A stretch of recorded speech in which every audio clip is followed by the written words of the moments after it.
हम लोग कुछ प्रॉब्लम सॉल्व करेंगे related to the linear momentum equation. ये एक प्रॉब्लम गिवन है एग्जांपल 5.10। इसके अंदर एक हॉरिजॉन्टल जेट ऑफ वाटर है जो कि एग्जिट कर रहा है इस नोजल से, और उसकी एक वेलोसिटी है uniform velocity that is 3 metres per second. ये एक ब्लेड या वेन है जिसके ऊपर ये स्ट्राइक कर रहा है। फ्लूइड आकर हिट कर कर एक पर्टिकुलर एंगल के ऊपर लीव कर रहा है उस वेन से। हम लोगों ने फाइंड आउट करना है कि एंकरिंग फोर्स जो नीडेड है या रिक्वायर्ड है इसको होल्ड करने के लिए, ताकि ये कहीं मूव ना हो। To hold the vane stationary if gravity and viscous effects are negligible.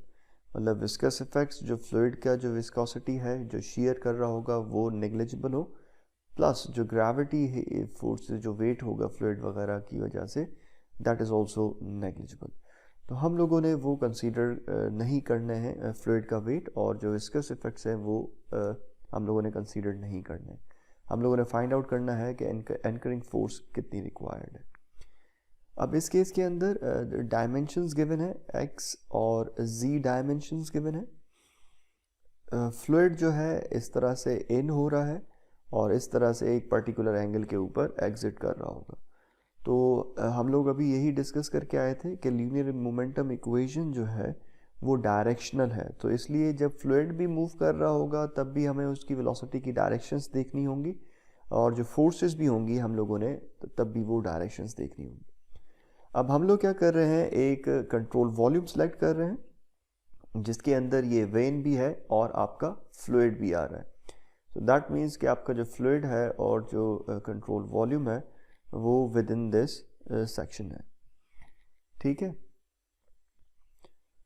हम लोगों ने जो एंकरिंग फोर्स है वो पॉजिटिव डायरेक्शंस के अंदर कंसीडर की हैं कि दोनों केसेस के अंदर पॉजिटिव डायरेक्शन में एंकरिंग फोर्स रिक्वायर्ड होगी। एंकरिंग फोर्स एक्स डायरेक्शन में इस तरह से रिक्वायर्ड होगी, और एंकरिंग फोर्स इसको होल्ड करने के लिए ऊपर की तरफ रिक्वायर्ड होगी। हम लोग देख रहे होंगे अगर हम लोगों ने हमारी अजम्पशन सही होगी तो हमारे जो आंसर्स हैं वो पॉजिटिव आ रहे होंगे। इन केस अगर हमारे आंसर्स नेगेटिव में आ रहे हैं तो इसका मतलब जो हमने साइन कन्वेंशन कंसीडर किया है, एंकरिंग फोर्स इस तरह से नहीं, ऑपोजिट डायरेक्शन में रिक्वायर्ड होगी। एरिया जो गिवन है नोजल का वो 0.006 metre square. So problem start हम लोग करेंगे, रेनॉल्ड्स ट्रांसपोर्ट थ्योरम लिखेंगे। ये रेनॉल्ड्स ट्रांसपोर्ट थ्योरम की इक्वेशन है। Capital B would be equal to momentum, that is the mass times velocity, and the small b would be equal to the velocity. अब इसकी जगह पर हमारे पास rate of change of momentum of the system के बराबर हो जाएगा वो जो कि नेट फोर्सेस जो content of the control volume के ऊपर, सम ऑफ द फोर्सेस जो कि contents of the control volume के ऊपर एक्ट कर रही होंगी वो equal to rate of change of momentum within the control volume, since it was not written, control volume के अंदर जो change है momentum का, प्लस momentum का net outflow control surface से कितना है। हम लोग assume कर रहे हैं कि steady flow है और ये जो हमारा term है 0 के बराबर हो जाएगा। सो सम ऑफ द फोर्सेस के लिए जो contents of the control volume है हम लोग सम ऑफ द फोर्सेस लिख रहे होंगे, बट दैट मीन्स कि इस कंटेंट्स जो कंट्रोल वॉल्यूम का कंटेंट है इसके ऊपर कौन कौन सी फोर्सेस अप्लाई हो रही है। जब हम एक्स डायरेक्शन में फोर्सेस कंसीडर कर रहे होंगे तो ये एंकरिंग फोर्स होगी सिर्फ एक्स डायरेक्शन, और जब हम जेड डायरेक्शन में कंसीडर कर रहे होंगे तो एंकरिंग फोर्स जेड डायरेक्शन के अंदर होगी।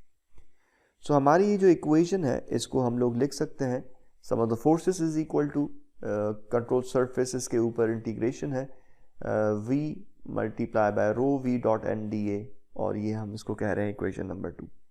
अब हम लोग x डायरेक्शन के अंदर फ्लो और x डायरेक्शन के अंदर फोर्सेस को कंसीडर करते हैं।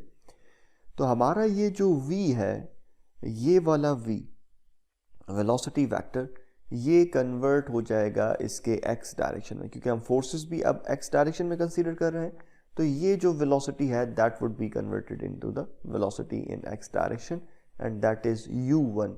तो जो वेलोसिटी u1 होगी जहाँ से फ्लूइड इन हो रहा है वो हम लोग वेलोसिटी x डायरेक्शन की वो हम लोग ले रहे होंगे u1, और यहाँ पर ये जो v डॉट एन है, आप लोगों को याद होना चाहिए कि जो v डॉट एन है वो कंट्रोल सरफेस से जो वेलोसिटी का नॉर्मल कंपोनेंट होगा। तो हमारा जो भी सरफेस होगी उसका जो नॉर्मल कंपोनेंट होगा that would be the v dot n. So ये जो v डॉट एन है ये कंट्रोल सरफेस से कि जो वेलोसिटी का कंपोनेंट जो नॉर्मल होगा वो हम लोग कंसीडर कर रहे होंगे। तो ये हम लोग कन्वर्जन के अंदर नहीं लेकर आ रहे होंगे, इसको हम एज इट इज़ रख रहे होंगे। तो ये अगर v1 से एंटर हो रहा है तो हम इसकी जगह पर v1 इन होगा तो पॉजिटिव v1, और अगर आउट होगा तो पॉजिटिव v, जो भी उधर वैल्यू गिवन होगी। ये जो हमारे पास v वाला वेक्टर है इसको हम लोग कन्वर्ट कर रहे होंगे कंपोनेंट्स के अंदर। ये जो v डॉट एन है ये कंपोनेंट्स के अंदर ब्रेक डाउन नहीं हो रहा होगा। ये जो वेलोसिटी है जो कि नॉर्मली जिस कंट्रोल सरफेस से इन हो रही होगी या नॉर्मली कंट्रोल सरफेस से आउट हो रही होगी। सो इसकी जगह पर u1 आ गया, और कंट्रोल सरफेस 2 के ऊपर जहाँ से फ्लूइड एग्जिट कर रहा है इसकी जगह पर u2 आ गया। And rho v dot n d a. Integration हमारे पास फ्लो यूनिफॉर्म है सेक्शन के ऊपर, सो हमें कोई भी चेंजेस लाने की ज़रूरत नहीं है। तो ये सिंपल इंटीग्रेशन सॉल्व होके हमारे पास हो जाएगी रो, और इसकी जगह पर नेगेटिव v1 क्योंकि इनलेट था times the area 1। v dot n यहाँ पर पॉजिटिव हो जाएगा और ये differential area into a2। So this is the density. Incompressible flows हम कंसीडर कर रहे हैं, डेंसिटी का चेंज नहीं आ रहा है। So rho 1 would be equal to rho 2 and that is equal to rho. So जो डेंसिटी 1 पर है वही डेंसिटी हम 2 पर ही कंसीडर कर रहे होंगे। अब हमने देखना है कि u1 और u2 किसके बराबर है। आपको u2 जो u या जो u1 है वो आपके कंपोनेंट्स हैं वेलोसिटी के x या y डायरेक्शन के अंदर, या x, y या z डायरेक्शन के अंदर हम लोग वेलोसिटी कंपोनेंट्स देख रहे होंगे। सो जो u है वो आपका जो वेलोसिटी कंपोनेंट होगा वो आपका x डायरेक्शन का होगा। तो x डायरेक्शन की जो वेलोसिटी होगी इस डायरेक्शन में पॉजिटिव होगी, और जो वेलोसिटी का z कंपोनेंट है w वो ऊपर की तरफ पॉजिटिव होगा। तो इस केस के अंदर क्या हो रहा है, जो फ्लो है वो इन हो रहा है बिल्कुल हॉरिजॉन्टल। तो आपकी जो वेलोसिटी है यहाँ पर वो u1 के बराबर होगी। जिस वेलोसिटी से एंटर हो रहा है that velocity would be equal to u1, क्योंकि आपका फ्लो इन ही बिल्कुल किसी एंगल पे नहीं, कंप्लीटली हॉरिजॉन्टल हो रहा है। सो हमारा जो u1 है वो v1 के ही बराबर होगा। अब हम जब u2 की बात करते हैं, जब यहाँ से फ्लूइड बाहर जा रहा है तो ये एक पर्टिकुलर एंगल के ऊपर जा रहा है, हॉरिजॉन्टल कंप्लीटली नहीं जा रहा पर एक एंगल के ऊपर जा रहा है। तो वो जो एंगल होगा जो कि ये फॉर्म कर रहा होगा इस थीटा के साथ, that would give me the component of u। और उसके साथ जाहिर सी बात है ये इस तरह से थीटा फॉर्म हो रहा है, सिंस वेलोसिटी जो है हमारी वो इस तरह से है, तो ये वेलोसिटी इस तरह से जा रही है। ठीक हो गया। तो इसका जो कंपोनेंट है दैट इज मेकिंग थीटा। तो ये जो वेलोसिटी का जो हमारे पास कंपोनेंट आ रहा होगा इस x डायरेक्शन के अंदर that would be the u। ठीक है। सिमिलरली आपका ये जो वेलोसिटी का कंपोनेंट होगा परपेंडिकुलर वाला वो आपका w के तौर पर आ रहा होगा। सो इसके साथ हमारे पास आ रहा होगा v2 cos थीटा। ये वैल्यूज u1 की जगह v1 और u2 की जगह v2 cos थीटा हम लोग पुट करेंगे इस इक्वेशन के अंदर। सो u1 की जगह v1 आ गया, rho negative v1 into a1 plus v2 cos theta, जो कि u2 की जगह वैल्यू आ गई है रो, और ये v2 पॉजिटिव ही है a2। अब जाहिर सी बात है ये वाले टर्म पॉजिटिव है ये नेगेटिव है, तो हम लोग इसको पॉजिटिव वाले टर्म को पहले लिख लेते हैं। ये हो जाएगा रो a2, ये v2 और ये v2 square cos theta, minus यहाँ पर रो v1 और v1 स्क्वायर हो जाएगा, so rho a1 v1 square. So this is my equation number 4। अब जो एरिया है a1 is equal to area 2 is equal to area, तो ये जो जिससे जेट एग्जिट हो रहा था तो जेट का जो एरिया है that is same through out, तो वो हमारा होगा 0.006 मीटर स्क्वायर के।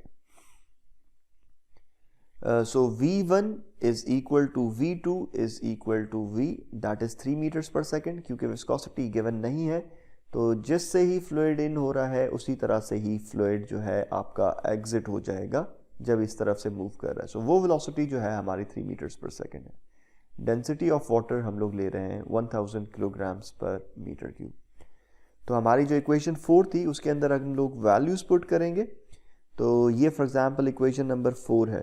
डेंसिटी भी सेम है, कॉमन है, एरिया भी सेम है, V1 और V2 भी सेम है, तो हमारा रो ए वी कॉमन हो जाएगा, रो ए वी स्क्वायर, और बचेगा कॉस थीटा -1। तो ये आप इक्वेशन 4 से देख सकते हैं। वैल्यूज पुट करेंगे, density 1000 kilograms per metre cube, area 0.006 metre square and the velocity is 3 metres per second, और इसका होल स्क्वायर कॉस थीटा -1।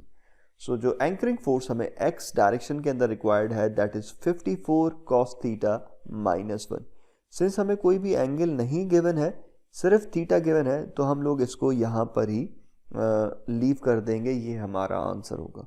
दो हम लोग आगे चलकर जब FAZ भी फाइंड आउट कर लेंगे तो हमारे पास उसका भी कोई ना कोई in terms of theta answer आ रहा होगा। फिर हम लोग एक ग्राफ ड्रॉ कर रहे होंगे और ग्राफ ड्रॉ करके इन रिजल्ट्स को इंटरप्रेट करने की कोशिश कर रहे होंगे कि ये क्या कह रहे हैं। ठीक है, तो इसी तरह से हमारे पास फ्रॉम इक्वेशन 2, ये हमारी इक्वेशन 2 थी जो कि प्रीवियस केस के अंदर थी कि sum of the forces is equal to कि नेट आपके मोमेंटम आउटफ्लो कंट्रोल सरफेसेस से कितना है। तो अब z डायरेक्शन के अंदर कंसीडर करेंगे फोर्सेस। अब इस v की जगह आपके इनलेट के ऊपर z का कंपोनेंट आ जाएगा दैट इज W1, और ये जो density v dot n d a, similarly second control surfaces के ऊपर आपकी जो टर्म होगा v का कंपोनेंट W2। सो ये W1 रो और ये -V1 हो जाएगा क्योंकि इनलेट है, और ये प्लस V2 क्योंकि आउटलेट है, और ये W2। W1 is equal to 0। क्यों 0? क्योंकि फ्लूइड जो फ्लो कर रहा है वो कंप्लीटली हॉरिजॉन्टल कर रहा है। आते वक्त या इनलेट के वक्त कोई भी z डायरेक्शन में फ्लो की वेलोसिटी का कंपोनेंट नहीं है, जिसकी वजह से हमारा जो W1 है वो किसके बराबर हो जाएगा, that would be equal to 0। जब W2 के बात कर रहे हैं तो हम लोग जिस तरह से प्रीवियसली देख कर आए हैं, तो वो हमारा जो V2 साइन थीटा वाला कंपोनेंट होगा that would be giving me the W2। ये वैल्यूज हम लोग पुट करेंगे इस इक्वेशन 5 के अंदर। तो ये हमारी इक्वेशन 5 है। इस इक्वेशन 5 के अंदर जब हम पुट करेंगे तो हमारे पास जो आंसर ये 0 मल्टीप्लाई बाय ये पूरा का पूरा टर्म 0 हो जाएगा। इसकी जगह पर V2 साइन थीटा रो और ये V2 टाइम्स A2। तो ये जो इक्वेशन है हमारे पास हो जाएगी sum of the forces is equal to rho A2 V2 square sine theta. Again हम लोग एरिया की वैल्यूज, वेलोसिटी की वैल्यू और जो डेंसिटी ऑफ वाटर है वो पुट करेंगे, तो हमारे पास जो एंकरिंग फोर्स दैट डायरेक्शन में आ रही है दैट इज 54 साइन थीटा। अब वो थी हमारे पास 54 कॉस थीटा -1 और ये आ रही है 54 साइन थीटा। इसके हम जब ग्राफ ड्रॉ करेंगे 0 से लेकर 180 डिग्री पर हम लोग देखेंगे थीटा की वैल्यू वेरी करें। अगर आप एक्सेल के अंदर ग्राफ ड्रॉ करें या इवन अगर आप बाय हैंड यूज़ करके भी ड्रॉ कर लें डिफरेंट एंगल्स के ऊपर, तो आपको पता लग जाएगा कि एंकरिंग फोर्स किस तरह से रिक्वायर्ड है। अगर आप ये देखें तो ये जो फोर्सेस हैं ऊपर की तरफ पॉजिटिव है, नीचे की तरफ ये नेगेटिव रिप्रेजेंट की गई है। ये ब्लू लाइन जो है ये रिप्रेजेंट कर रही है आपकी एंकरिंग फोर्स एक्स डायरेक्शन में, और ये जो ऑरेंज कलर है this is representing the forces anchoring force required in z direction, और ये पॉजिटिव डायरेक्शन के अंदर ही है। अब अगर इन रिजल्ट्स को इंटरप्रेट करने की कोशिश करें तो हमें नज़र आ रहा है कि जब ये थीटा 30 और 60 के दरमियान है तो 45 समवेयर हेयर होगा। जब आपका एंगल 45 डिग्री है तो उस केस के अंदर आपका फ्लूइड फ्लो इस तरह से हो रहा होगा। तब आपके पास एक कंपोनेंट Z में भी रिक्वायर्ड है और एक कंपोनेंट आपको X में भी रिक्वायर्ड है। और उनकी वैल्यूज़ हैं वो कुछ डिफरेंटली हैं, उसको हम लोग डिस्कस कर रहे होंगे। पर हम लोग पहले देखते हैं 0 डिग्री के ऊपर। 0 डिग्री के ऊपर आपको ना ही कोई x डायरेक्शन में एंकरिंग फोर्स रिक्वायर्ड है, ना ही z डायरेक्शन में एंकरिंग फोर्स रिक्वायर्ड है। इसका मतलब क्या हुआ, जैसे ही फ्लूइड इन हुआ वैसे ही फ्लूइड एग्जिट हो गया। मतलब ये जो वेन है ये ऐसे नहीं है बल्कि स्ट्रेट है, बिल्कुल एज इट इज़ पड़ा हुआ है, तभी जाकर ये 0 डिग्री बन सकता है। तो जैसे ही फ्लूइड आया, ये अगर वेन है हमारा, ये अगर हमारा वेन है, समझे ये हमारा वेन है, जैसे ही इन हुआ वैसे ही आउट हो गया, तब जाकर वो थीटा 0 होगा। फिर अगर जैसे ही इन हुआ वैसे ही आउट हो गया, शेयर फोर्सेस तो है ही नहीं क्योंकि विस्कोसिटी हम लोगों ने कंसीडर ही नहीं की है, तो उस लिहाज से क्या होगा, कोई भी एंकरिंग फोर्स रिक्वायर्ड नहीं होगी इसके ऊपर। ऐसे ही इन हुआ वैसे ही आउट हो गया। फिर है हमारे पास 45 डिग्री के ऊपर। तो 45 डिग्री के ऊपर दोनों चीज़ें आ रही होंगी हमारे पास, वो z वाला कंपोनेंट भी आ रहा होगा और x वाला कंपोनेंट भी आ रहा होगा। बट बेटर है कि हम लोग इसको 90 डिग्री पर देखते हैं। सो 90 डिग्री पर हमारे पास क्या हो रहा होगा, ये कहानी होगी हमारे पास 0 डिग्री के ऊपर। 90 डिग्री पर क्या होगा कि ये आया ऐसे और फ्लूइड जो है ऐसे चला गया। बेसिकली दिस इज पॉइंट 1 और 2 के बाद जब फ्लूइड एग्जिट हो रहा है वो बिल्कुल 90 डिग्री बन रहा है। सो इससे क्या लग रहा है कि हमारा जो ये वेन है कुछ इस तरह का है, इस तरह, और ये इस तरह से वेन है हमारा। सो ये हमारा होगा theta is equal to 90 degree पर। 90 और 0 डिग्री के दरमियान कोई भी जो एंगल होगा, जिस तरह से आपको ये पिक्चर के अंदर शो हो रहा है वैसा ही होगा, ठीक है। बट अगर आपका, और वेन इस तरह हो गया, फ्लूइड इस तरह से हिट हो गया है। अब अगर आपका फ्लूइड ऐसे इन आया, ये 1 ये 2 है, तो फ्लूइड वैसे ही हिट करके दोबारा से वापस हो गया बिल्कुल 180 डिग्री के ऊपर। ये थोड़ा सा गलत बना हुआ है but this is representing theta equal to 180 degree. तो मतलब आपका ये कुछ इस तरह से मामूली सा टिल्ट है लगा और एकदम से उसी वक्त ही बिल्कुल मामूली सा वो हिट हुआ है और वापस हो गया। तो हमारा वेन कुछ इस टाइप का होगा शेप का। तो अब अगर हम इन तीनों एंगल्स पर देखें तो फोर्सेस क्या रिक्वायर्ड है। 0 के ऊपर तो हमें कोई भी फोर्स दोनों किस्म में नहीं रिक्वायर्ड है। तो इसमें क्या हो रहा होगा, जैसे ही फ्लूइड इन हुआ वैसे ही एग्जिट हो गया, हमारा वेन बिल्कुल स्ट्रेट होगा। 90 डिग्री के अंदर हमारा वेन कुछ इस तरह से होगा, फ्लूइड ऐसे आया और इसके साथ ही ऊपर चला जा रहा है। अब इससे क्या होगा, हमें एंकरिंग, अब ये फ्लूइड आकर हिट कर रहा है इस यानी कि येलो कलर वाले एंकर को, सॉरी इसको वेन को। तो इसमें क्या होगा, अब फ्लूइड हिट कर रहा है तो ये इसको किस तरफ मूव कराने की कोशिश कर रहा होगा अपना इस वेन को। जाहिर सी बात है ये फ्लूइड इस तरफ मूव कराने की कोशिश कर रहा होगा एंकर को, सॉरी इसको वेन को। तो एंकरिंग फोर्स हमें किस डायरेक्शन में रिक्वायर्ड होगी, हमें जाहिर सी बात है ऑपोजिट डायरेक्शन में ही रिक्वायर्ड होगी। तो अगर हम 90 डिग्री पर भी देखें तो हमारा जो रिक्वायर्ड फोर्स है एक्स डायरेक्शन वाली वो नेगेटिव में ही है। तो हमें इस तरफ फोर्स अप्लाई करनी पड़ेगी, तभी ही हमारा ये उसी जगह पर स्टेशनरी रहेगा। तो मतलब जो हमने डायरेक्शन पॉजिटिव कंसीडर की थी, एंकरिंग फोर्स इस तरफ नहीं इस तरफ रिक्वायर्ड होगी। अब Z का देखें तो Z के अंदर भी आपको 90 डिग्री के ऊपर मैक्सिमम फोर्स नज़र आ रही है, पर ये फोर्स जो है वो पॉजिटिव नज़र आ रही है कि एंकरिंग फोर्स आपको पॉजिटिव रिक्वायर्ड होगी। इसका मतलब ये है कि ये जो वेन है बेसिकली नीचे जाने की तरफ कोशिश कर रहा होगा बजाय ऊपर जाने की, जब ये फ्लो ऊपर जा रहा है। और हमें जो फोर्स रिक्वायर्ड होगी वो ऊपर ही रिक्वायर्ड होगी, जिस तरह से हमने पॉजिटिव डायरेक्शन में कंसीडर की है। वो क्यों, अब जाहिर सी बात है फ्लूइड आया और फ्लूइड एकदम से ऊपर की तरफ चला गया है, ठीक है। अब ये फ्लूइड आकर इस तरफ एकदम से जाकर मूव होने की कोशिश कर रहा है। अब इससे क्या होगा कि ये जो फ्लूइड है, ये फ्लूइड जब ऊपर जा रहे, अब जब ऊपर जा रहा है तो ये अपना इसके ऊपर रिएक्शनल फोर्स अप्लाई कर रहा है इस ऑब्जेक्ट यानी कि आपके वेन के ऊपर, जिसकी वजह से ये जो रिएक्शनल फोर्स इसने अप्लाई की होगी, ये जो वेन है नीचे की तरफ जाने की कोशिश कर रहा होगा। सो दैट इज़ वाई जो वेन होगा, हमें वेन को रोकने के लिए ऊपर की तरफ ही फोर्स अप्लाई करनी पड़ेगी। 180 डिग्री पर अगेन फ्लो जो है सीधा हिट करके वैसे ही वापस जाएगा, कोई कंपोनेंट वाई डायरेक्शन में नहीं है, सो अगेन आपकी वहाँ पर भी जेड डायरेक्शन वाला टर्म ज़ीरो होगा। But all the z terms are in positive, मतलब हर दफ़ा ऐसे ही हो रहा होगा। इवन 45 डिग्री पर भी है तब भी क्या हो रहा होगा, ये एक थ्रस्ट प्रोड्यूस करके यानी कि एक वापस ही रिएक्शन फोर्स प्रोड्यूस करके इसको नीचे की तरफ धकेल रहा होगा। तो हमें एंकरिंग फोर्स ऊपर की तरफ रिक्वायर्ड होगी अगर हम इसको स्टेशनरी कंडीशन के अंदर लेकर आना चाहते हैं। एक्स डायरेक्शन के अंदर ऑल्दो जैसे ही एंगल इंक्रीज होता जा रहा है तो वह हमारा एंकरिंग फोर्स नेगेटिव में ही है, पर वो वैल्यू उसकी इंक्रीज होती जाए, उसको हमें ज़्यादा फोर्स रिक्वायर्ड होगी बट नेगेटिव डायरेक्शन के अंदर।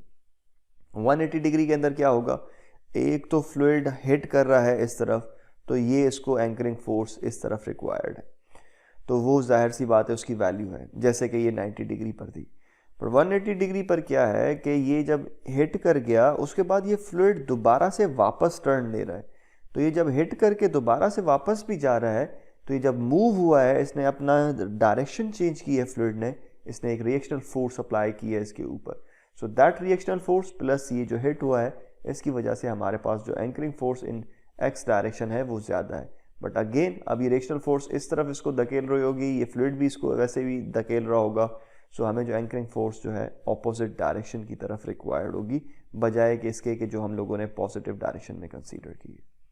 सो this is how we will be solving the problems, और इस तरह से हम लोग फोर्सेस कंसीडर कर रहे होंगे। अगर हम जो फोर्सेस कंसीडर कर रहे हैं, अज्यूम कर रहे हैं, वो पॉजिटिव डायरेक्शन में अज्यूम कर रहे हैं, आंसर नेगेटिव आ रहा है, इट मीन्स कि हम लोगों ने ऑपोजिट डायरेक्शन में कंसीडर करनी होगी, या फ्लूइड जो फोर्स है वो ऑपोजिट डायरेक्शन में अप्लाई हो रही होगी। अगर नेगेटिव अज्यूम करते हैं, आंसर पॉजिटिव आता है, तो इसका मतलब भी आपका अगर नेगेटिव अज्यूम कर रहे हैं और आंसर हम लोगों का वेरी कर रहा है, उसमें भी नेगेटिव आ रहा है, तो उसमें भी आपका पता लग जाएगा कि आपकी डायरेक्शन कौन सी है। सो बेहतर यही है कि आप पॉजिटिव डायरेक्शन के अंदर ही जो भी फोर्सेस हों वो कंसीडर करें, और तब जाकर अगर वैल्यू नेगेटिव आ रही है तब आपको पता लग जाएगा कि आंसर सही आपने कंसीडर किया है या गलत कंसीडर किया है, मतलब डायरेक्शन जो है सही कंसीडर की है या गलत कंसीडर की है। ये एक प्रॉब्लम है, इसके अंदर एक नोजल जो है अटैच्ड है आपके लेबॉर्ट्री सिंक के फॉसेट के साथ। जैसे फॉर एग्जांपल वॉश बेसिन के नीचे अगर देखें तो उस तरह से समझें कि आपका नोजल टाइप कोई अटैच्ड है लेबॉर्ट्री सिंक के फॉसेट के साथ, और उसके अंदर जो फ्लूइड फ्लो रेट है वो है 0.6 लीटर्स पर सेकेंड। नोजल का इनलेट और एग्जिट डायामीटर्स वो गिवन है, इनलेट के ऊपर 16 मिलीमीटर्स है, एग्जिट के ऊपर 5 मिलीमीटर्स गिवन है, और जो नोजल का एक्सिस है वो वर्टिकल है, नोजल इस तरह से है। जो नोजल का मास है वो है 0.1 किलोग्राम, और जो प्रेशर है सेक्शन 1 के ऊपर जहाँ से फ्लूइड बेसिकली आ रहा है, तो यहाँ पर ये जो बेसिकली आपको नज़र आ रहा है, ये कोई भी जिसके ऊपर रिंग्स हैं, जिसके ऊपर ये अटैच्ड है आपका नोजल, तो सिर्फ और सिर्फ नोजल वाले हिस्से को देखें तो हमारा कंट्रोल वॉल्यूम ये वाला होगा। तो यहाँ पर ये किसी भी के साथ सिंक के साथ अटैच्ड है, तो सिंक के साथ जो प्रेशर है दैट इज़ 464 किलो पास्कल। तो यहाँ पर जो प्रेशर एक्ट कर रहा है वो है 464 किलो पास्कल्स। हम लोगों ने एंकरिंग फोर्स फाइंड आउट करनी है कि ये नोजल जो है अपनी ही जगह पर रहे, और इस केस के अंदर हम जो नोजल के लिए जो एंकरिंग फोर्स है अपवर्ड डायरेक्शन के अंदर ही कंसीडर कर रहे हैं, जो कि ये FA आपको शो की गई है, और Z डायरेक्शन ऊपर की तरफ ही पॉजिटिव है। अब इसमें कौन कौन सी फोर्सेस होंगी, एक तो नोजल का खुद का वेट होगा जो कि डाउनवर्ड एक्ट कर रहा होगा, फिर इस नोजल के अंदर पानी भरा हुआ होगा, इस नोजल के अंदर ये जो आपको नोजल नज़र आ रहा है, इस नोजल के अंदर आपका पानी भरा हुआ होगा। जब ये पानी इसके अंदर कंप्लीटली सबमर्ज्ड होगा, जब पानी होगा इसके अंदर, तो वो जो पानी का वेट भी है वो डाउनवर्ड एक्ट कर रहा होगा, वो इसको नीचे लाने की कोशिश कर रहा होगा। और इसका वाटर का जो वेट है वो हम किस तरह से फाइंड आउट कर सकते हैं वो भी हम डिस्कस कर रहे होंगे। फिर एक प्रेशर फोर्स है जो कि इस नोजल के ऊपर जो वाटर की जो प्रेशर फोर्स है वो अप्लाई हो रही है, वो यहाँ पर अप्लाई हो रही होगी। फिर एग्जिट के ऊपर जो गेज प्रेशर है वो भी अप्लाई हो रहा होगा, बट ये ओपन टू द एटमॉस्फेयर होगा, तो ये जो आपका प्रेशर है वो 0 के बराबर हो जाएगा। अभी जो वेट ऑफ द वाटर है वो हम लोग किस तरह से वॉल्यूम कर सकते हैं, वो हम मालूम कर सकते हैं specific weight of the fluid multiply by volume of this water. तो ये वॉल्यूम इस नोजल का किस तरह से मालूम हो सकता है, उसका फॉर्मूला है 1/12 pi h d1 square plus d2 square plus d1 into d2। ये डायामीटर 1 है, ये डायामीटर 2 है, ये इसकी हाइट है 30 मिलीमीटर, ये डायामीटर गिवन है 1, ये डायामीटर 2 गिवन है। वैल्यूज पुट करेंगे तो हमारे पास वॉल्यूम ऑफ द वाटर आ जाएगा।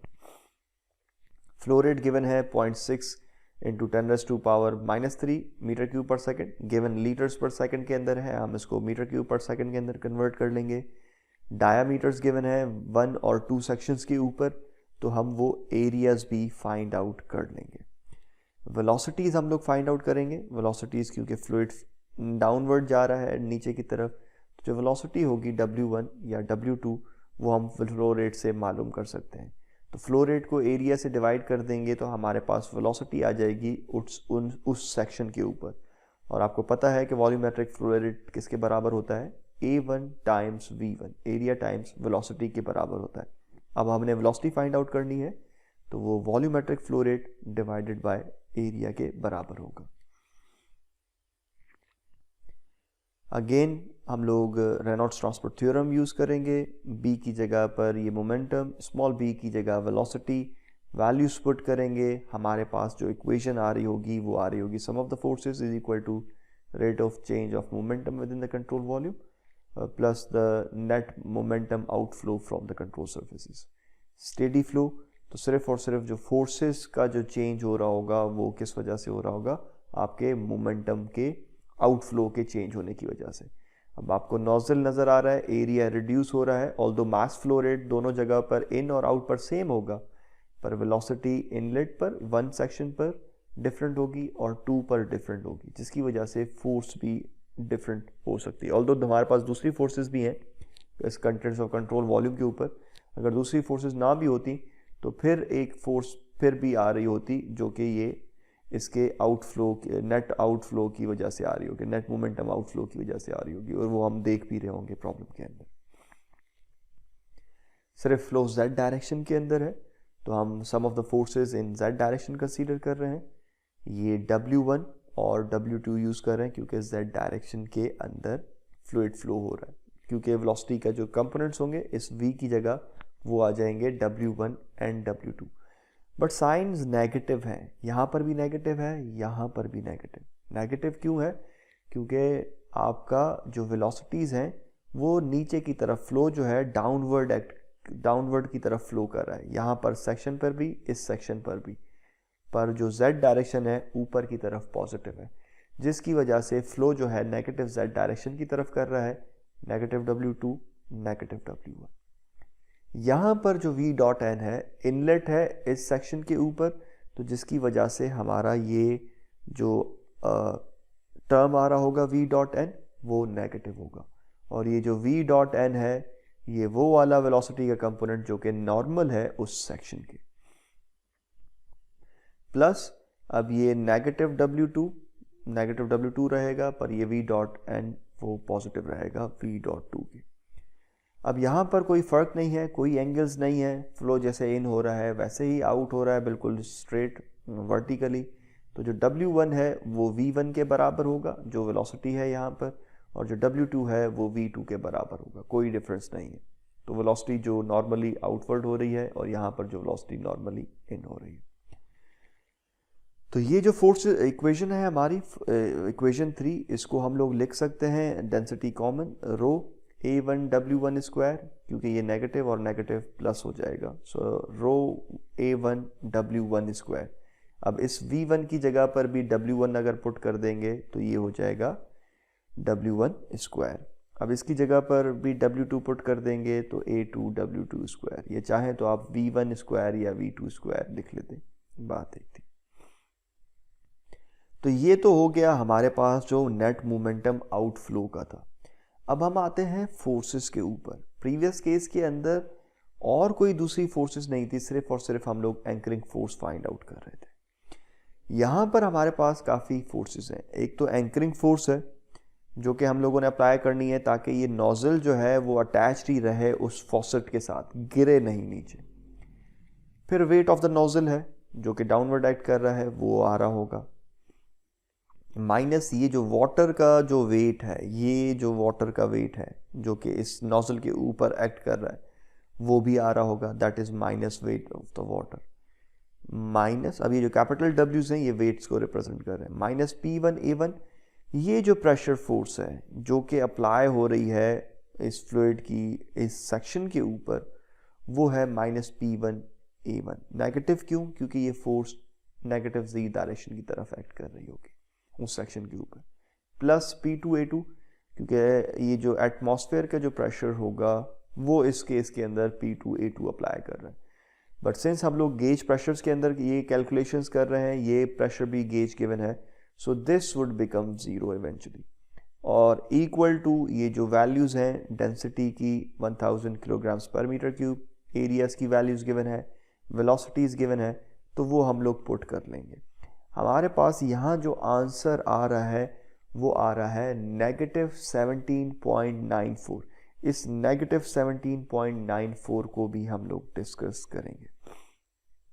यहाँ पर अब जो वेट ऑफ द नोजल है वो होगा, मास गिवन था नोजल का, तो mass of the nozzle into g, ये वेट ऑफ द वाटर, तो इसको हम लोग specific weight of the water multiply by the volume of the water, और वॉल्यूम ऑफ द वाटर का फॉर्मूला पीछे मैं आपको दिखा कर आया था, उससे वो वॉल्यूम भी कैलकुलेट हुआ है वहाँ पर।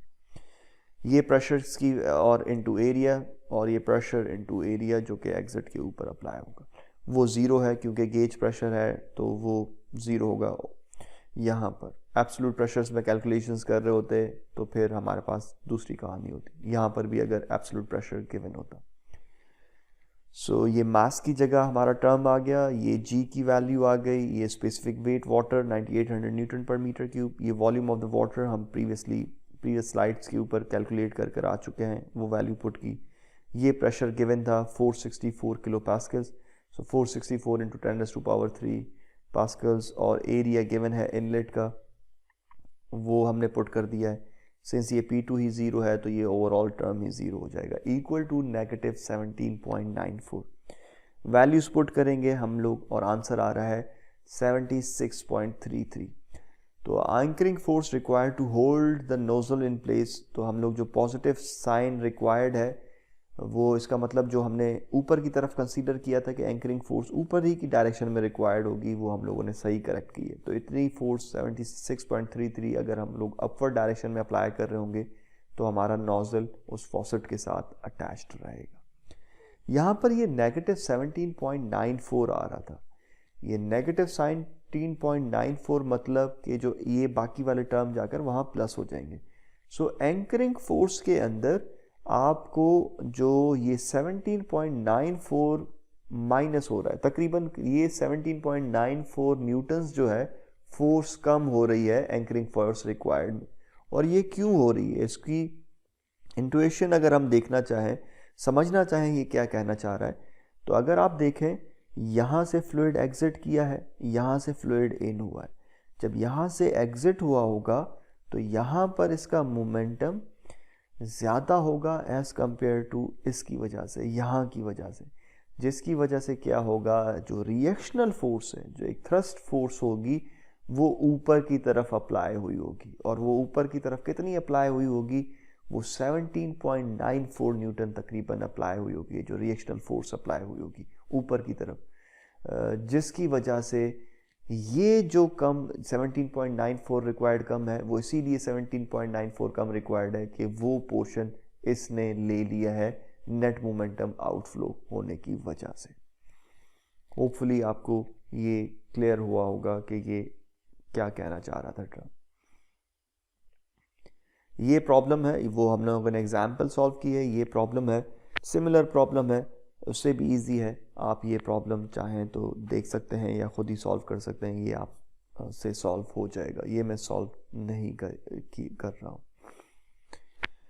ये प्रॉब्लम है जिस तरह से आपको एक एग्जॉस्ट दिखाया गया था जो कि स्टेक से बाहर जा रहा था, चिमनी से मूव हो रहा था। सिमिलर उसमें अब एक प्रॉब्लम गिवन है, 1.0 मीटर डायामीटर से आपका एग्जॉस्ट लीव कर रहा है और उसको कहा है कि आप उसकी जो प्रॉपर्टीज़ हैं, जो स्टैंडर्ड एयर की प्रॉपर्टीज़ होती हैं, वो कंसीडर कर लें। और वो उसकी जो वेलोसिटी है वो 2 मीटर्स पर सेकंड है जब वो यहाँ से इन हुआ है या आउट हुआ है, इससे बेसिकली आपके चिमनी से, पर आपके कंट्रोल वॉल्यूम के हिसाब से वो इन हो रहा होगा। Because of the wind, after a few diameters downstream, the exhaust flows in a horizontal direction with the speed of the wind 5 meters per second. थोड़ा सा ही आगे जाकर आपका जो ये एग्जॉस्ट है वो शिफ्ट हो गया, वो मूव हो गया, अब वो उसकी डायरेक्शन चेंज हो गई है बजाय ऊपर जाने की वजह से, क्योंकि जो विंड है वो ब्लो कर रही है 5.0 मीटर्स पर सेकंड से, तो वो इसके ऊपर फोर्स अप्लाई कर रही है, जिसकी वजह से इसकी डायरेक्शन भी चेंज हो गई है और उसकी वेलोसिटी भी इंक्रीज हो गई है, that is 5.0 metres per second. हम लोगों ने हॉरिजॉन्टल कंपोनेंट फाइंड आउट करना है of the force that the blowing wind exerts on the exhaust gases. तो हम लोगों ने वो जो फोर्स अप्लाई हो रही है, विंड इसके ऊपर अप्लाई कर रही है, वो हम लोगों ने फाइंड आउट करनी है। ऑल्दो इससे पता भी लग रहा है कि ये फोर्स इस डायरेक्शन में अप्लाई हो रही होगी विंड की, लेकिन हम प्रॉब्लम के अंदर इसको पॉजिटिव डायरेक्शन की तरफ कंसीडर कर रहे हैं। गलत कंसीडर की होगी तो आंसर नेगेटिव में आ रहा होगा, तो फोर्स जो है वो इस तरफ रिक्वायर्ड होगी। सो वॉल्यूमेट्रिक फ्लो रेट हम लोग कैलकुलेट कर सकते हैं, इसका डायामीटर गिवन है तो मतलब एरिया गिवन है और वेलोसिटी गिवन है 2 metres per second. So volumetric flow rate would be equal to area 1 time velocity 1, और area pi d square over 4 और डायमीटर गिवन है 1 metre, so pi 1 square over 4, velocity 2 metres per second, जिससे ये exit हो रहा है। सो volumetric flow rate जो आ रहा होगा हमारे पास वो आ रहा है 1.571 मीटर क्यूब पर सेकंड। अब उसने कहा है कि आप एग्जॉस्ट अज्यूम कर लें स्टैंडर्ड एयर के तौर पर, तो हम लोग उसकी डेंसिटी जो एयर की है वो 1.23 किलोग्राम्स पर मीटर क्यूब है, हम वही कंसीडर कर रहे हैं। तो मास फ्लो रेट किसके बराबर होगा, वो डेंसिटी टाइम्स क्यू के बराबर होगा। Q is 1.571 and density is 1.23, सो जो मास फ्लो रेट है वो हमारा आ रहा है 1.932।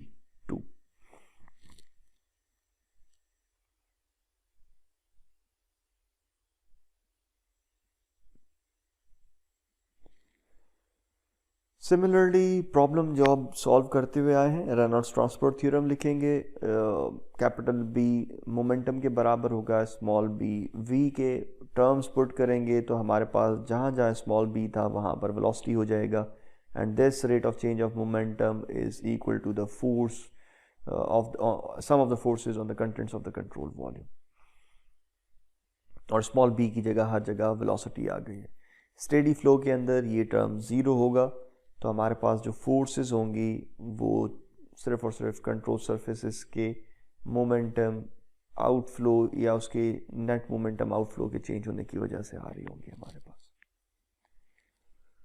सो हम लोग एक्स कंपोनेंट में हम लोगों ने कंपोनेंट फाइंड आउट करना है हॉरिजॉन्टल कंपोनेंट, तो हम लोग एक्स डायरेक्शन के अंदर इक्वेशन अप्लाई कर रहे होंगे, sum of the forces in x direction, CS1 जहाँ से फ्लूइड इन हो रहा है, एग्जॉस्ट इन हो रहा है, और CS2 जहाँ से एग्जॉस्ट आउट हो रहा है। सो एक्स डायरेक्शन के लिए velocity U1 and velocity U2 हम लोग कंसीडर कर रहे होंगे। सिंस हमारी जो वेलोसिटी है U2 वो नेगेटिव होगी, क्यों, क्योंकि इस तरफ पॉजिटिव है हमारा एक्स कंपोनेंट, इस तरफ एक्स कंपोनेंट नेगेटिव है, तो वेलोसिटी हम लोग नेगेटिव ले रहे हैं 5 मीटर्स पर सेकेंड। पर हमारे पास ये जो इनलेट वाला कंपोनेंट है मोमेंटम के अंदर नहीं आ रहा होगा। उसका रीज़न क्या है कि हमारे पास 1 के ऊपर फ्लूइड जो है वो अपवर्ड डायरेक्शन की तरफ जा रहा है बजाय लेफ़्ट जाने के वो अपवर्ड डायरेक्शन में जा रहा है। तो इसलिए हमारे पास वहाँ पर वेलोसिटी जो एक्स डायरेक्शन का कोई भी कंपोनेंट नहीं है, सिर्फ और सिर्फ वाई डायरेक्शन का है, अगर ये वाई है तो जिसकी वजह से u1 0, तो ये पूरा का पूरा टर्म 0 हो जाएगा, जिसकी वजह से ये 0 यहाँ पर लिखा गया है। u2 is -5 metres per second, और ये जो रो v, अब ये पॉजिटिव होगा क्योंकि आउटफ्लो है, सो रो v2 a2, और इसकी जगह पर हम लोग मास फ्लो रेट लिख सकते हैं जो हम फाइंड आउट करके आए हैं, सो दैट इज़ 1.932 किलोग्राम्स पर सेकेंड, और इसकी जगह -5 मीटर्स पर सेकेंड। आंसर हमारा नेगेटिव में आ रहा है क्योंकि हम लोगों ने फोर्स कंसीडर की है इस डायरेक्शन में, जो कि विंड ब्लो कर रही है उसके ऊपर, या विंड फोर्स एक्सर्ट कर रही है उसके ऊपर, पर रियलिटी के अंदर ये नेगेटिव साइन है, तो मतलब फोर्स इस तरफ अप्लाई हो रही होगी बजाय पॉजिटिव एक्स डायरेक्शन में अप्लाई होने के।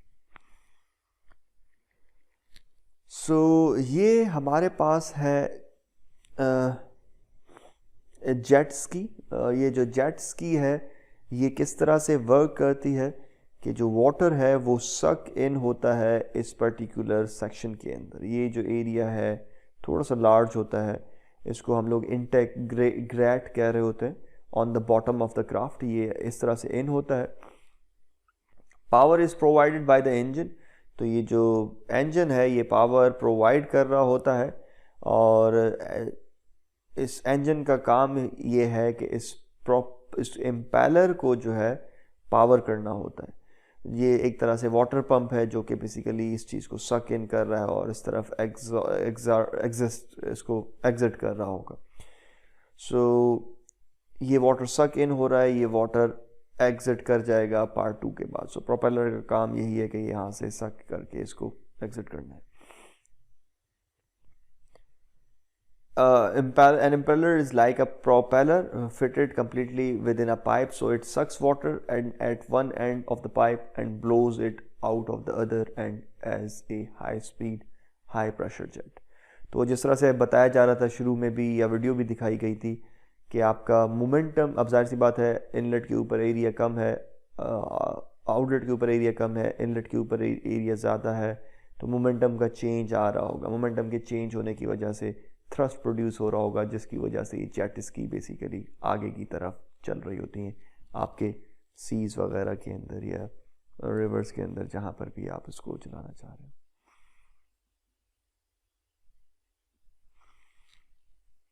ये एक प्रॉब्लम गिवन है।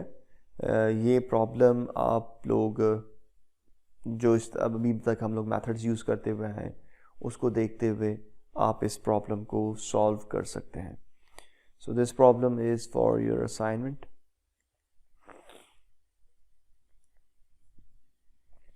ये आप सॉल्व कीजिएगा।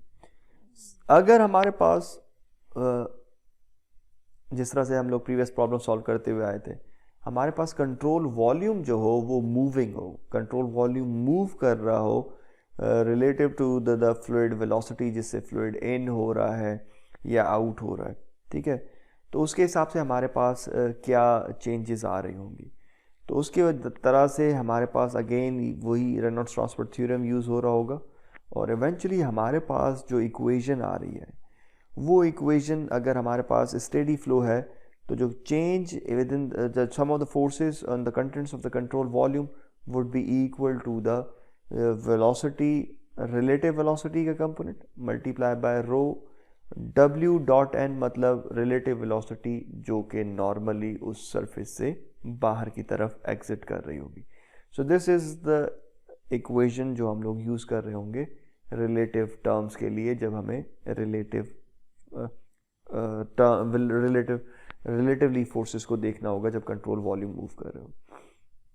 इस प्रॉब्लम के अंदर भी अगर देखें तो ये अगर ये मूव कर रहा है, थ्रस्ट भी प्रोड्यूस हो रहा है, तो उसके हिसाब से भी हमारे पास पर्टिकुलर चेंजेस आ सकते हैं। बट इस पर्टिकुलर केस के अंदर नहीं आ रहा होगा।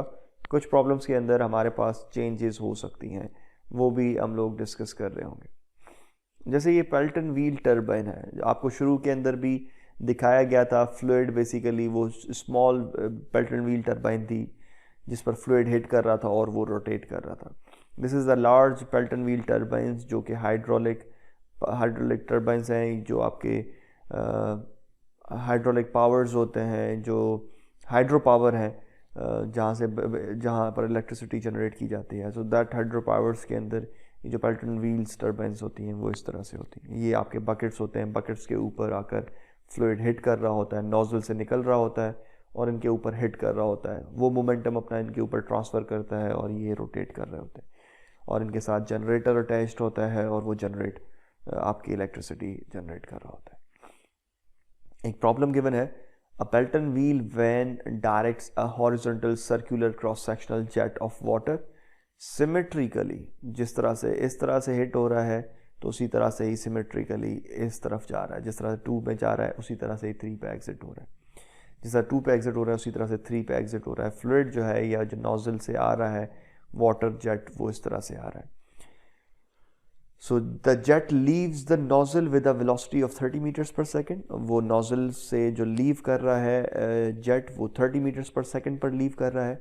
हम लोगों ने एक्स डायरेक्शन में कंपोनेंट रिक्वायर्ड जो है फाइंड आउट करना है, कितना रिक्वायर्ड है अगर हम लोग इस पेल्टन व्हील को उसकी अपनी ही जगह पर रोके रखना चाहते हैं। सो अगर हम लोगों ने रिक्वायर्ड है जो फोर्स इसको एंकरिंग डायरेक्शन इसको रोकने रखना है, स्टेशनरी रखना है, तो उस पर्टिकुलर केस के अंदर अगर हमारा कितनी फोर्स रिक्वायर्ड है इसको स्टेशनरी रखना हो, अगर हम लोग इसको कन्फाइन करना हो 3 मीटर्स पर सेकंड के अंदर, कि ये सिर्फ और सिर्फ अगर 3 मीटर्स पर सेकंड ही मूव करे, तो तब हमें कितनी फोर्स रिक्वायर्ड होगी। ठीक हो गया। तो इसको हम लोग डिस्कस कर रहे होंगे कि किसका टर्म इसके लिए जो एंकरिंग फोर्स रिक्वायर्ड होगी वो ज़्यादा रिक्वायर्ड होगी, इसके लिए एंकरिंग फोर्स रिक्वायर्ड कम होगी, और वो भी हम डिस्कस कर रहे होंगे कि ऐसा क्यों हो रहा होगा। तो अब ये जब आपका कंट्रोल हो, ये जब 3 मीटर्स पर सेकंड से मूव कर रहा है, ये फिक्स्ड कंडीशन में बिल्कुल रखना है, तो इसका मतलब क्या होगा कि यहाँ पर आपका कंट्रोल वॉल्यूम मूव कर रहा होगा रिलेटिव टू द वेलोसिटी। सो हमें उस वक्त रिलेटिव टर्म यूज़ करना पड़ेगा इस केस के लिए। पहले तो हम लेते हैं कि पूरा कंप्लीटली स्टेशनरी रखना है हमने इस जो पेल्टन व्हील का वेन था, जो कि एक बकेट था ये वाला, इसको, और दूसरे केस के अंदर हम लोगों ने इसको 3 मीटर्स पर सेकंड पर अगर मूव कर रहा हो तो तब देखना है क्या होगा। वही प्रोसीजर हमारे पास इक्वेशन आ रही होगी, sum of the forces is equal to c s v rho v dot n d a by using the Reynolds transfer theorem. अब हमारे पास फोर्सेस एक्स डायरेक्शन के अंदर हम लोगों ने यूज़ करनी है। हमारे पास 3 सेक्शंस हैं जहाँ से फ्लूइड इन या आउट हो रहा है, 1 2 3। 1 पर फ्लूइड इन हो रहा है, 2 पर एग्जिट हो रहा है एंड 3 पर भी एग्जिट हो रहा है। अब हम वेलोसिटीज़ के कंपोनेंट ले रहे होंगे u1, u2, u3, और ये क्योंकि v है वेलोसिटी वेक्टर, तो हम लोग x डायरेक्शन में फोर्सेस कंसीडर कर रहे हैं। तो इस केस के अंदर ये जो हमारा v है ये u के बराबर होगा। ठीक हो गया। तो यहाँ पर ये x नहीं होना चाहिए क्योंकि हम लोगों ने वेलोसिटी वेक्टर वाला टर्म लिखा हुआ है, ये यहाँ पर सिर्फ सम ऑफ द फोर्सेस होना चाहिए।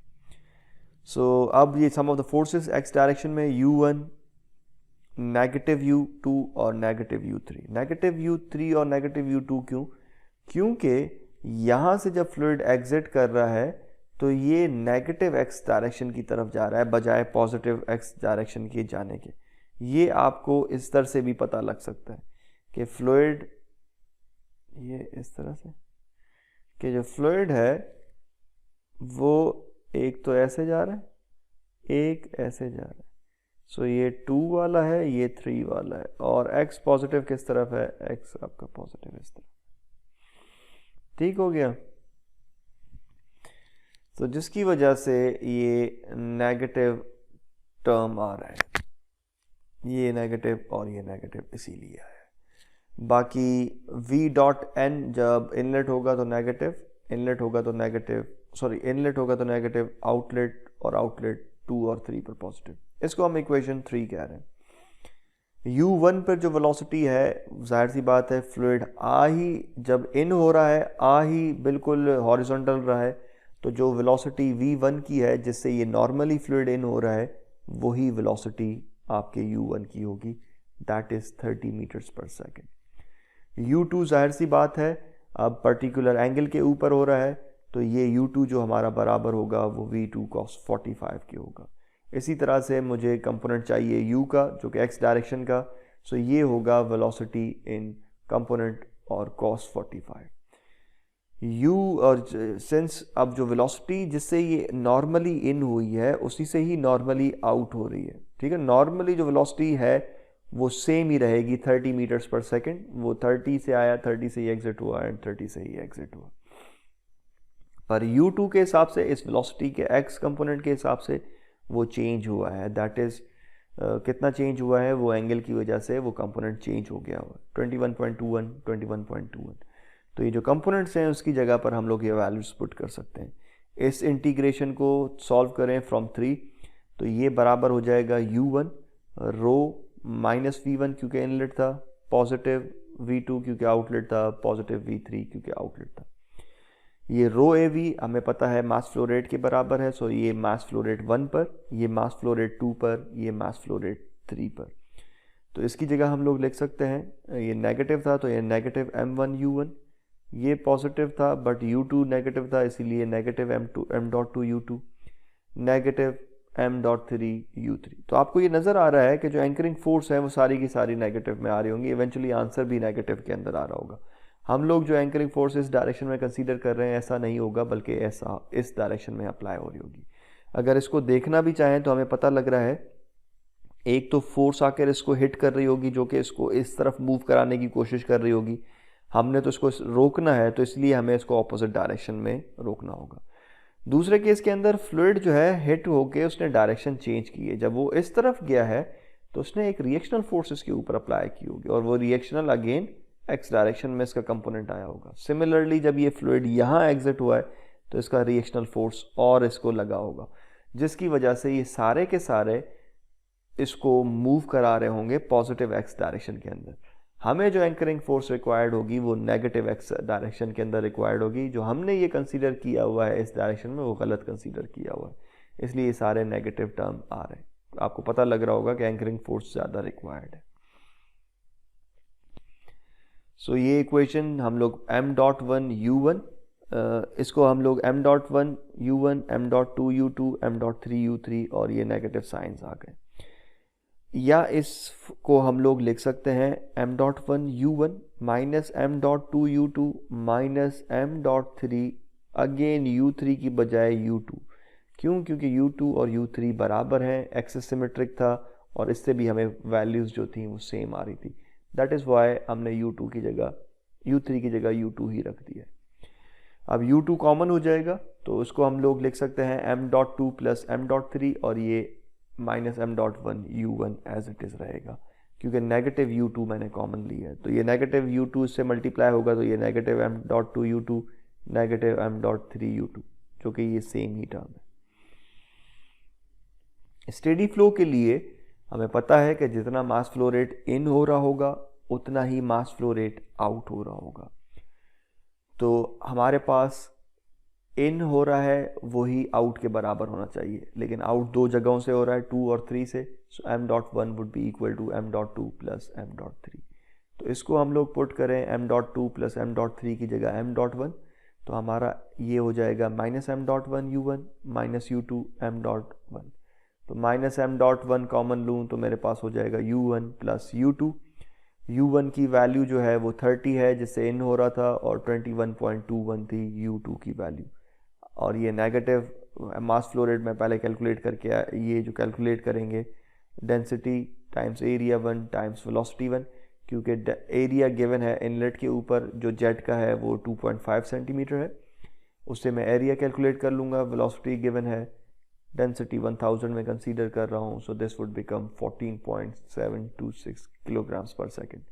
सो मास फ्लो रेट की वैल्यू पुट करूँ, इसकी जगह वैल्यूज पुट करूँ, आंसर आ रहा है 754.13 Newton's. Negative represents in opposite x direction, इस तरफ नहीं इस तरफ एंकरिंग फोर्स रिक्वायर्ड होगी। सिमिलर प्रोसीजर अप्लाई होगा, बट इस केस के अंदर रिलेटिव टर्म्स आ रहे होंगे। अब मुझे रिलेटिव वेलोसिटी फाइंड आउट करनी है, तो इसकी जगह पर ये जो सम ऑफ द फोर्सेस हैं, ये x यहाँ पर नहीं होना चाहिए, यहाँ होना चाहिए, क्योंकि हम यहाँ पर पूरा का पूरा हम लोगों ने अभी तक कंपोनेंट्स नहीं लिखे हैं।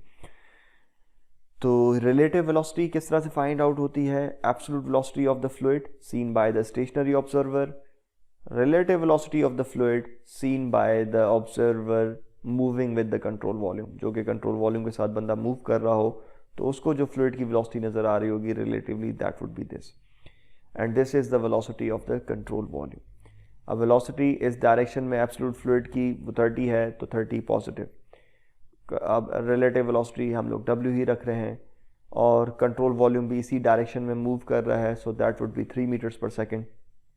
तो जो रिलेटिव वेलोसिटी इस पर जो फील हो रही होगी इस जगह पर अगर कोई भी ऑब्जर्वर होगा, that would be the 27 metres per second. ठीक है, तो रिलेटिव वेलोसिटी हमारे पास आ गई है। सो अब ये रिलेटिव वेलोसिटी की जगह पर यहाँ पर कंपोनेंट जो कि x डायरेक्शन में, ये कंपोनेंट ये नेगेटिव इसीलिए क्योंकि ये नेगेटिव x डायरेक्शन के अंदर जा रहा है। बाकी ये w dot n d a, w dot n d a. Inlet के ऊपर अब जो u1 होगा वो w1 के ही बराबर होगा, जो कि रिलेटिव वेलोसिटी है 27 मीटर्स पर सेकेंड। u2 जो होगा वो w2 cos 45 होगा, which is 27 metres per second, और इसको हम लोग cos 45 लेंगे तो 19.09। इसके लिए u3 के लिए भी 19.09। सिमिलर प्रोसीजर u1, u2 और u3 वही नेगेटिव साइंस हैं, यहाँ पर पॉजिटिव इसलिए क्योंकि आउटफ्लोज हैं, आउटलेट्स हैं, ये इनलेट के ऊपर है नेगेटिव। वो उसी तरीके से ही वैल्यूज़ पुट करेंगे तो हमारे पास यहाँ पर जो मास फ्लो रेट है वो 13.25 के आसपास आ रहा है, रिलेटिव मास फ्लो रेट जो कि इधर फील हो रहा होगा, and this is the velocities u1 and u2। तो जो एंकरिंग फोर्स है वो जो रिक्वायर्ड है हमारे पास वो आ रही है नेगेटिव, क्योंकि इधर की बजाय इस तरफ ही लग रही होगी फोर्स, 610.86 न्यूटन है। दैट मीन्स कि ये जो आंसर है पिछले वाले आंसर से थोड़ा सा कम है, विच इज़ 754 और यहाँ पर 610। तो मतलब इस डायरेक्शन में जो फोर्स अप्लाई करनी होगी इसमें कम अप्लाई करनी होगी, उसमें ज़्यादा अप्लाई करनी होगी। आप वैसे ही फील कर सकते हैं क्योंकि अब इसके अंदर हम उसको कम्प्लीटली रेस्ट के अंदर नहीं लेकर आ रहे हैं, हम उसको थोड़ी सी इजाज़त दे रहे हैं, थोड़ा सा छोड़ रहे हैं किसी को 3 मीटर्स पर सेकेंड से मूव करने की, तो जिसकी वजह से हमें जो फोर्स रिक्वायर्ड होगी वो कम होगी। अगर कोई आपको धकेल रहा हो, किसी बंद फॉर एग्ज़ाम्पल अगर कोई आपको धकेल रहा हो एक कॉन्स्टेंटली, अगर आप फॉर एग्ज़ाम्पल अगर आपको कोई धकेल रहा हो, आप भी उसको रोकने की कोशिश कर रहे हैं, अब उसकी फोर्स सेम ही है, आपने एक फोर्स अप्लाई की है जिसकी वजह से आप उसको रोकने के काबिल हो गए होंगे। लेकिन अगर आप अपनी फोर्स थोड़ा सा ही कम करेंगे तो आपको क्या फील होगा कि उसकी फोर्स चेंज नहीं हुई है अगले बंदे की, तो वो आपको आगे की तरफ मूव करा रहा होगा। अगर आप उसको इसी तरह से इसको भी कंसीडर करें तो ये वही चीज़ है कि हम बेसिकली ऑब्जेक्ट को आपको थोड़ा सा मूव कर रहा है, जिसकी वजह से जो एंकरिंग फोर्स जो रिक्वायर्ड होगी दैट इज़ 610.86। लेकिन अगर आप इस प्रॉब्लम को सॉल्व करें कि जो कंट्रोल वॉल्यूम है बजाय इधर जाने के हम लोग इसको इस तरफ करें तो तब क्या हो रहा होगा। ये है floods in the news where the plume goes. जो कमर्शियल एयरलाइंस हैं, एयरलाइनर्स हैं, उनके जो व्हील ब्रेक्स हैं वो सिमिलर हैं जो कि हमारे हाईवे व्हीकल्स के होते हैं। इनफैक्ट ये जो एंटी लॉक ब्रेक्स हैं जिसको ABS कहा जाता है, जो कि आपको अभी कार्स के अंदर हर कार के अंदर नज़र आ रहा होता है, ये पहले डेवलप ही एयरप्लेन्स के लिए किए गए थे। जब लैंडिंग की जाती है जो मेजर ब्रेकिंग है, ब्रेकिंग फोर्स जो है वो इंजन से आ रही होती है रादर देन द जो आपके ब्रेक्स हैं उनसे, जो एंटी लॉकिंग ब्रेक्स हैं बजाय उनसे। और वो किस तरह से है, वो क्या होता है कि जब लैंडिंग हो रही होती है या अपन जब टच डाउन कर रहे होते हैं रनवे को, तो इंजन्स के जो ये पीसेस हैं ये आप ओपन कर देते हैं, जिसकी वजह से क्या होता है, ये जो कैस्केड है इसमें क्या होता है, अब जाहिर सी बात है फ्लूइड तो जा रहा है इसके अंदर, फ्लूइड यहाँ से जाकर कुछ एग्जिट होकर इसको हिट करके बाहर की तरफ चला जाएगा, यानी कि बचाए पीछे के जाने के फ्लूइड यहाँ चला गया, जिसकी वजह से आपका जो एयर है वो आगे की तरफ, या जो फ्लूइड है आगे की तरफ मूव हो रहा होगा इसको लगने के बाद या इसको हिट करने के बाद आगे की तरफ जा रहा होगा। जब फ्लूइड आगे की तरफ जा रहा है तो इससे क्या होगा, फ्लूइड आगे की तरफ जा रहा है, हमने प्रॉब्लम्स भी किए हैं कि रिएक्शनल फोर्स जो इसके ऊपर अप्लाई हो रही होगी वो पीछे की तरफ अप्लाई हो रही होगी। फ्लूइड इनको हिट किया, फ्लूइड आगे की तरफ गया तो फ्लूइड ने इसके ऊपर रिएक्शनल फोर्स ऑपोजिट डायरेक्शन में अप्लाई की होगी। ठीक है, तो फ्लूइड ने ऑपोजिट डायरेक्शन में अगर फोर्स अप्लाई की है तो वो क्या प्रोड्यूस कर रहे होंगे, वो नेगेटिव थ्रस्ट, रिवर्स थ्रस्ट जिसको कहते हैं, इसको रिवर्स थ्रस्ट मैकेनिज्म भी कहा जाता है। तो रिवर्स थ्रस्ट अप्लाई हो रहा होगा जिसकी वजह से आपका जो एयरक्राफ्ट है उसको ड्रैग फील हो रहा होगा, ड्रैग हो रहा होगा और उसको रोकने में आसानी होगी, तो जिसकी वजह से वो इजीली रुक सकेगा। तो ये फ़ायदा भी है इस तरह से, अगर सिर्फ completely anti locking braking system पे अगर इंहिसार किया जाए, आपका रनवे वेट हो या रनवे आपका आइस हो यानी कि स्नो वगैरह हो, तो वो स्लिप होने के ज़्यादा चांसेस होते हैं। बट इससे आप काफ़ी जो थ्रस्ट है और आपका जो स्पीड है उसको रिवर्स कर लेते हैं, उसको स्टॉप करने में आसानी हो जाती है। सो ये एक प्रॉब्लम है, रिवर्स थ्रस्ट मैकेनिज्म गिवन है। इस प्रॉब्लम के अंदर एक इंजन शो किया गया है, फ्लूइड यहाँ से इन हो रहा है, ये वो रिवर्स थ्रस्ट मैकेनिज्म के तौर पर वो ओपन कर दिया गया है, जिसकी वजह से फ्लूइड एग्जिट कर रहा है और एग्जिट होने की वजह से ये एक रिएक्शनल फोर्सेस अप्लाई हो रही होंगी जो कि इसको रोकने में का आसानी दे रही होंगी। सो ये प्रॉब्लम सिमिलर है जो प्रॉब्लम अभी हम लोग सॉल्व करके आए हैं पैल्टन व्हील से रिलेटेड, तकरीबन सिमिलर ही है। तो ये प्रॉब्लम आप लोग इजीली सॉल्व कर सकेंगे, इसको आपको सॉल्व करने में आई होप कोई भी इशू नहीं आ रहा होगा। तो ये हम लोगों ने देखा कि प्रॉब्लम्स के अंदर कि किस तरह से डायरेक्शंस चेंज होने की वजह से फोर्सेस अप्लाई हो रही हैं, किस तरह से आपके मोमेंटम्स चेंज होने की वजह से या वेलोसिटीज चेंज होने की वजह से फोर्सेस प्रोड्यूस हो रही हैं, या फोर्सेस प्रोड्यूस होने की वजह से फ्लूइड की जो मूवमेंट की है वेलोसिटी का मैग्नीट्यूड या वेलोसिटी का डायरेक्शन भी चेंज हो रहा है, या दोनों चेंज हो सकते हैं। ये सारे के सारे हम लोगों ने इस तरह के प्रॉब्लम्स किए हैं। कुछ प्रॉब्लम्स के अंदर आप लोगों को देख नज़र आ रहा होगा कि हम लोग एंकरिंग फोर्स फाइंड आउट कर रहे हैं। ये एंकरिंग फोर्स क्यों रिक्वायर्ड है?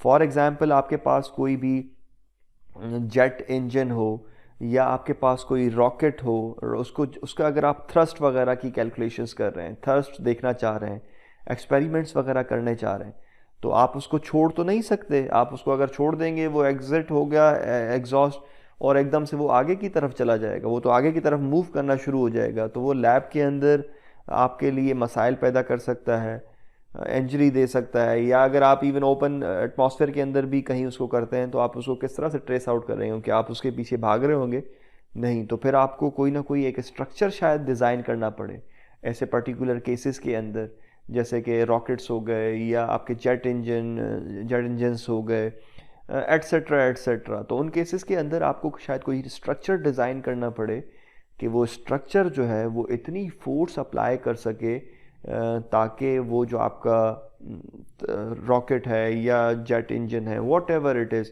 कि वो उस जगह से स्टेशनरी कंडीशन के अंदर है। सो जो प्रॉब्लम्स भी हैं वो रियल वर्ल्ड प्रॉब्लम्स हैं। तो ये जितने भी हम लोगों ने प्रॉब्लम सॉल्व किए हैं ये रियल वर्ल्ड प्रॉब्लम्स हैं, आसानी से सॉल्व हो सकते हैं, इंटरेस्टिंग प्रॉब्लम्स हैं, और किस तरह से हम लोग रेनॉल्ड्स ट्रांसपोर्ट थ्योरम को यूज़ करते हुए अपने फ्लूइड मैकेनिक्स के प्रॉब्लम्स को सॉल्व आउट कर सकते हैं।